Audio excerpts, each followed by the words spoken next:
আল্লাহ পাক রব্বুল আলামিন বলেন, ইয়া জাকারিয়া ইন্না নুবাশশিরুকা বিগুলাম।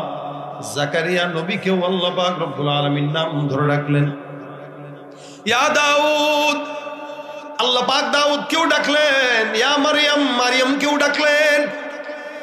ও ইসমাঈলা ওয়া ইব্রাহিম ওয়া ইসমাঈলা ওয়া যাল কিফ, ইব্রাহিম ইসমাঈল নবীকে আল্লাহ পাক নাম ধরে ডাকলেন। আল্লাহ পাক রব্বুল আলামিন বলেন, ইয়া নূহ বিতু বিসালামিন মিন্না। নূহ পয়গম্বরকেও নাম ধরে আল্লাহ পাক রব্বুল আলামিন ডাকলেন। সব নবীর উম্মতকে, সব নবীদেরকে আল্লাহ পাক রব্বুল আলামিন নাম ধরে ধরে ডাকলেন। আপনার আমার পয়গম্বর মুহাম্মদুর রাসূলুল্লাহ সাল্লাল্লাহু আলাইহি ওয়াসাল্লামকে আল্লাহ পাক শুধুমাত্র আখিরি নবী হওয়ার কারণে গোটা কোরআনের মধ্যে একটা জায়গাতেও শুধুমাত্র নাম ধরে ডাকেন না।